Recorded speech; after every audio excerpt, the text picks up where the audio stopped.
Railway journey की video के बाद ये एयरपोर्ट जर्नी का वीडियो। वैसे देखा जाए तो रेलवे जर्नी काफ़ी ज़्यादा इंटरेस्टिंग होती है पर कम फोटोजेनिक होती है। एयरपोर्ट की जर्नी जितनी ज़्यादा फोटोजेनिक होती है उसके मुकाबले कम इंटरेस्टिंग होती है, बोरिंग होती है थोड़ी, क्योंकि कोई किसी से बात नहीं करता, झगड़ा तो दूर की बात है।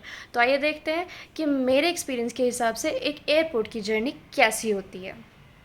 तो सबसे बड़ी प्रॉब्लम फर्स्ट एंड फॉरमोस्ट जो आती है वो है बैगेज की। अब बैगेज आपका 15 किलो से ज़्यादा नहीं हो सकता। मतलब अरे भाई, हम देसी लोग हैं, हमें जो मिलेगा हम सब घसीट के लेके जाएंगे। हमारे लिए रेलवे ठीक है, पूरा गृहस्थी हम उसमें बांध के लेके जाते हैं। अब जैसे इसी बैग को देख लीजिए, ये बैग इतना बड़ा था, हमें लगा कि चलो ले लेते हैं, इसमें कितना सामान आ जाएगा, कितना सामान आ जाएगा। देसी इंस्टिंक्ट, इसके ट्रैप में कभी भी नहीं पड़ना है। कितना सामान आ जाएगा, ये ले लेते, ये बैग बहुत काम का है। किसी काम का नहीं आया।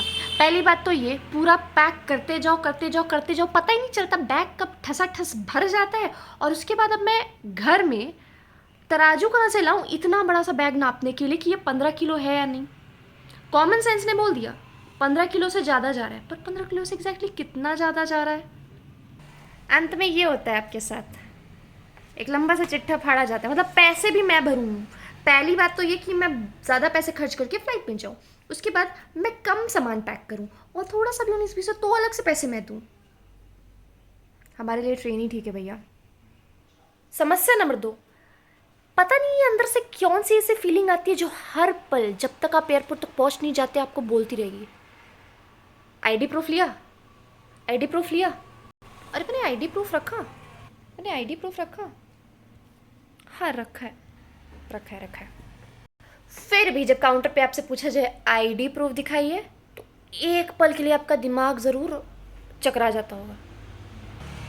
आईडी प्रूफ है, दिखाते हैं।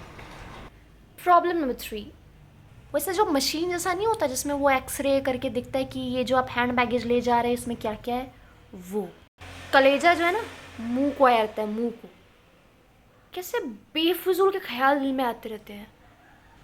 अगर मेरे बैग में बॉम्ब हुआ तो क्या पता मेरे बैग में सोने का पेस्ट हो, कहीं मेरे बैग में ड्रग्स तो नहीं। पर गेस व्हाट, क्या होता है, मैडम पर्स खोल के दिखाइए, पर्स में क्या है। ये सिक्के हैं, इसको बाहर निकालिए, फिर से जाएगा ये, वापस से सिक्योरिटी चेक में जाएगा। प्रॉब्लम नंबर 4, एयरपोर्ट में एंट्री करनी है, बोर्डिंग पास दिखाइए। बैगेज जमा देना है, बोर्डिंग पास दिखाइए। एयरपोर्ट पे सिक्योरिटी चेक करनी है, बोर्डिंग पास दिखाइए। एयरपोर्ट पे शॉपिंग करनी है, बोर्डिंग पास दिखाइए। प्लेन में चढ़ना है, बोर्डिंग पास दिखाइए। और ये कौन सी कमाल की बात हो गई, मतलब आप ज़्यादा एक्स्ट्रा सामान आप अंदर 15 किलो से ज़्यादा नहीं ले जा सकते, पर आप अपने हाथ में ले जा सकते हैं। वो 7 किलो, वो नहीं मेजर हो रहा है, वो आप 7 किलो 8 किलो, कई बार तो मैंने पता नहीं कितना लेके गया, वो उससे कोई प्रॉब्लम नहीं है। बैगेज एक्स्ट्रा हो रहा है, आप इसे अंदर कैरी नहीं कर सकते, आपको हाथ में लेके जाना होगा। बाई चांस अगर आपने एयरपोर्ट पे शॉपिंग कर ली तो वो भी आप लेके जा सकते हो, कोई प्रॉब्लम नहीं है। मतलब वो ही सामान सेम प्लेन में जाएगा, एक्स्ट्रा सामान जिसमें आप जा रहे हो, वो हैंड बैगेज, वो चेकड इन बैगेज सब एक प्लेन में जाएगा। मतलब आप प्लेन भारी नहीं कर सकते, बस आपको नीचे के बजाय ऊपर रखना है। पर एक चीज़ मैंने नोटिस किया, एयरपोर्ट में आदमी अमीर होते हैं पर कोई किसी से बात करने को तैयार नहीं है। मतलब सब अपनी ही दुनिया में मस्त है, कोई शॉपिंग कर रहा है, कोई खा रहा है, पर कोई किसी से बात नहीं करना चाहता। फाइनली जब प्लेन में चढ़ने की बारी आती है तो मेरा माइंड विदाउट एनी रीज़न मुझसे कहता रहता है कि ज्योति ये हिल रहा है, एक्ट नॉर्मल, एक्ट नॉर्मल। पीछे वाले सोचेंगे पहली बार आई है, ये हिल क्यों रहा है। फिर फाइनली अपनी सीट पर जाओ, आपने कितनी खुशी से अपने लिए विंडो सीट चुनी हुई है, पर नहीं, कोई ना कोई आएगा वहाँ से आपकी सीट एक्सचेंज करने के लिए, जस्ट बिकॉज आप अकेले हो। और आप एक्स्ट्रा काइंड दिखने के चक्कर में उन्हें सीट दे भी दोगे। वो कोई भी हो सकता है, एक सुंदर सी लड़की हो सकती है, एक छोटा सा बच्चा हो सकता है, या फिर एक कोई बुजुर्ग हो सकता है जिनको बार बार वॉशरूम जाना हो। पर अगर आपने सोचा कि नहीं, पैसे दिए मैंने विंडो सीट के, मैं तो यहीं बैठूंगा, मैं तो पूरा व्यू लूँगा, तो लेट मी टेल यू, कोई व्यू नहीं है। वो 2 घंटे तपस्या के समान गुजरते हैं, उसके बाद कुछ नहीं दिखने वाला है, वही बादल, कुछ भी नहीं, कुछ भी नहीं, उसमें कुछ नहीं, that this emptiness. Bro, I have learn जितनी ब्यूटी अर्थ के सर्फेस पे ना वो ऐसा अर्थ और सन के बीच में ऐसा हैंगिंग में नहीं है, वो ऐसा सस्पेंशन में नहीं है, वो अर्थ पे ही है। तो इसलिए अब मैं इस मोमाया से दूर रहता हूँ। अब मैंने छोड़ ही दिया है सब विंडो सीट वाला चक्कर ही छोड़ दिया। बाय द वे, अकेले ट्रैवल करने का एक और ड्रॉबैक होता है। अचानक से वो एयर होस्टेस आके आपसे कहेगी, मैडम और sir, are you travelling alone? Would you like to shift to the emergency exit? Wait, अब मेरी प्रॉब्लम ये है कि मैं ओवर हम्बल, हाँ ओके फाइन फाइन फाइन, मैं जाके बैठ गया। पर वहाँ जाने पर रियलाइज़ हुआ कि मुझे मानव जाति की जिम्मेदारी, उसकी सुरक्षा का एक बहुत बहुत बड़ा दायित्व मेरे कंधे पर लादा जा रहा है। In case of an emergency landing आपको ये दरवाज़ा ऐसे खोलना है, ऐसे उठाना है, ऐसे करना है, इस जैकेट को ऐसे डालना है, और आपको ऐसे ऐसे हवा भरनी है, और आप खुद दूसरों की जैकेट में हवा भरने से पहले, दूसरों को हवा देने से पहले आप खुद पक्का कर ले कि आपका मास्क या आप सेफ हो। Oh my god, the first day when I was listening to her, I was like, मुझे लगा नहीं बेटा, एक एक शब्द सुनो, किसी की जान बच सकती है।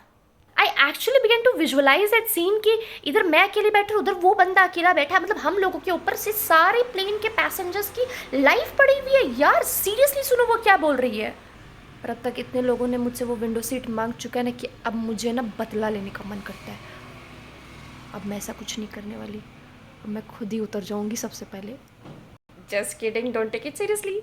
खुन्नस मेरी है वैसे कुछ लोगों से, वो इतना सारा सामान यहाँ भर देते हैं कि मेरी सीट यहाँ है, इसके ऊपर मेरे को रखने की जगह नहीं। अब मुझे पता नहीं कहीं प्लेन में और मुझे जा करके देखना पड़ेगा कि कहाँ जगह रखने के लिए। बाई चांस अगर मैं निकलते टाइम वो भूल गई तो।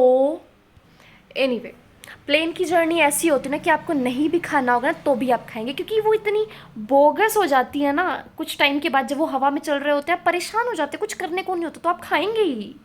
और मैं तो उस टाइम ईयरफोन्स कान में घुसा के वेट कर रही होती कि कब वो एयर होस्टेस आके खाना देना चालू करेगी। कम से कम 1 घंटा मैं उसको खाते खाते तो बिताऊंगी। पर फन फैक्ट, जब वो आती है तो मैं ऐसे कान में ईयरफोन घुसा के इधर देखने लगती हूँ as if I am not listening, ताकि मुझे प्यार से बुलाए। Excuse me madam, do you want to have something? Plane को ऑरिजिन से लेकर डेस्टिनेशन तक जाने में सिर्फ 1.5 घंटा लगता है, लेकिन उसको आधा घंटा लग जाता है लैंडिंग के बाद मुझे एयरपोर्ट के गेट तक पहुंचाने में। क्यों? कोई अपनी सीट से ना ही लें। रोजा की लंबी सी कतार लगी होती है, जो लोग ऐसा रास्ता जाम करके रखते हुए थे, सामान निकाल रहे हैं, निकाल रहे हैं, निकाल रहे हैं, निकाल। You keep on waiting for your turn to come. उसके बाद आपका बैगेज मिलेगा आपको बेल्ट नंबर 8 में, वहाँ भी आप खड़े रहो, आपका सामान आएगा आएगा आएगा आएगा आएगा। मेरे साथ हमेशा ऐसा होता है, जब भी मैं बैग लेने खड़ रहती हूँ मेरा दिमाग बोलता है उतने में तू वॉशरूम होके आ जाएगी, बट कहीं मेरे दिमाग में ये आता है कि कहीं चला ना जाए। उस चक्कर में मैं ना वहाँ जाती हूँ और ना मैं प्रॉपरली मेरा माइंड यहाँ कॉन्सेंट्रेट कर पाता है। बट एनीवे, मैं जाके आ भी जाती हूँ और वेट भी कर लेती हूँ, फिर भी मेरा बैग नहीं आया होता। अनदर डिस्गस्टिंग फैक्ट, मुझे मेरे ऑरिजिन मतलब मेरे घर से लेके डिपार्चर वाले एयरपोर्ट तक जाने में जितना टाइम लगता है, फिर एयरपोर्ट से सिक्योरिटी चेक और वो बोर्डिंग तक जितना टाइम लगता है, प्लस उतरने के बाद डेस्टिनेशन एयरपोर्ट से ले कर के डेस्टिनेशन एड्रेस तक पहुंचने में जितना टाइम लगता है, that is more than twice the time that the plane takes to reach that city. Plane 1.5-2 घंटे में पहुंचा देती है, पर ये जो इधर उधर की टाइम जो इधर उधर वेस्ट होता है वो 4-5 घंटा लगा देता है। एंड या व्हेन समवन आस्क्स मी, और फ्लाइट से जाना आना है ना, तो it's time saving, time saving.